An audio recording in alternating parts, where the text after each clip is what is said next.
நமஸ்காரம் மாமா. நமஸ்காரம். வெல்கம் டு பக்தி விஜயம். நமஸ்காரம். நம்ம கோயிலுக்கு போகிறோன்னு வச்சுக்கோங்களேன், எப்படி நம்ம சாமி கும்பிடணும், அதுக்கு ஏதாவது முறை இருக்கா? அதாவது இப்போ திடீர்னு ஒரு கோவிலுக்குள்ளே போனோடனே முன்னாடி பிள்ளையார் இருக்கார். அந்த சந்நிதியெல்லாம் தாண்டி தான் அந்த கோவிலுக்கு ஒரு மூலவர், ஒரு சிவனோ விஷ்ணுவோ இருப்பாங்க. ஃபஸ்ட்டு இவாள் எல்லாத்தையும் சேவிச்சுட்டு மூலவரை சேவிக்கணுமா, இல்லை தாயாரை சேவிச்சுட்டு சிவனையோ விஷ்ணுவை சேவிக்கணுமா? இந்த குழப்பம் நிறைய பேருக்கு இருக்குது. கண்டிப்பாக அதை ஒரு எளிய முறையிலேயே சொல்லலான்னு நினைக்கிறேன். ரொம்ப பெரிய இதாக எடுத்துக்கோனா, எல்லா கோயிலுக்கும் வழிபாட்டு முறைன்னு ஒன்று இருக்குது.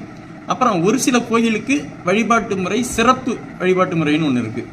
இப்போ பொதுவாக நம்ம எல்லா கோயில்லையுமே வழிபாட்டு முறைன்னு எடுத்துட்டா, முதல்ல ஸ்தல தீர்த்தம் இருந்ததுன்னா ஸ்தல தீர்த்தத்தில் நீராட முடிஞ்சால் நீராடலாம், இல்லைன்னா தண்ணியை தொட்டு தலையில் தெளிச்சிக்கிறது, பாதத்தை கழுவிட்டு கோபுர தரிசனம் கோடி புண்ணியங்கிற மாரி ஃபஸ்ட்டு கோபுர தரிசனம் பண்ணணும். அப்புறம் உள்ளார வந்தால் முன்னாடி கொடிமரத்து விநாயகர் இருப்பார். கொடிமரத்தில் ஒரு விநாயகர் இருப்பார்.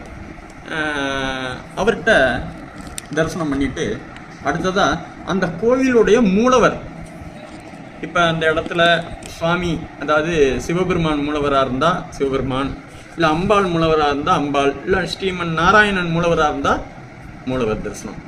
இப்போ மூலவர் தரிசனம் பண்ணுறதுக்கு முன்னாடி ஒரு சின்ன விதிமுறை என்னென்னா, இந்த மூலவருக்கு முன்னாடி துவாரபாலகர்னு 2 பேர் இருப்பார். ஒருத்தர் ஒரு விரலை இப்படி காட்டுவார், ஒருத்தர் கையை இப்படி விரிச்சு காமிப்பார்.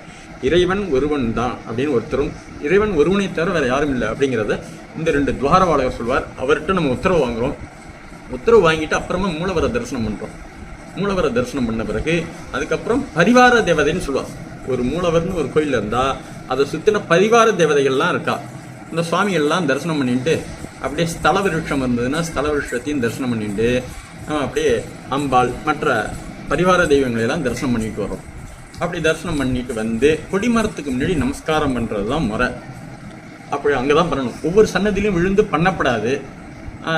இதுலேயே ஒரு சில இடத்துல மாறுபாடு இருக்கும். இப்போ நம்ம இங்கே சொல்கிறோம் இல்லையா, ஸ்தல தீர்த்தத்தில் நீராடிட்டு அப்புறமா பண்ணணும். ஒரு சில இடத்துல எப்படின்னா, இப்போ இந்த ஸ்ரீவாஞ்சியத்தை எடுத்துக்கிட்டால் குப்த கங்கையில் நீராடிட்டு முதல்ல யமதர்மனையும் சித்திரகுப்தரையும் தரிசனம் பண்ணணும். அதுக்கப்புறம் தான் மூலவரை தரிசனம் பண்ணணும். இப்படி ஒவ்வொரு அதுதான் காரண ஆகமம்னு சொல்கிறது. ஒவ்வொரு கோயிலுக்கு தனி ஆகமம் இருக்கும். ஆனால் எல்லாமே இங்கே ஒன்று தான்.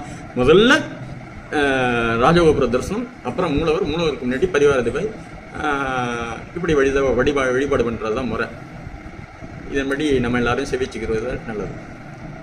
தேங்க்யூ மாமா.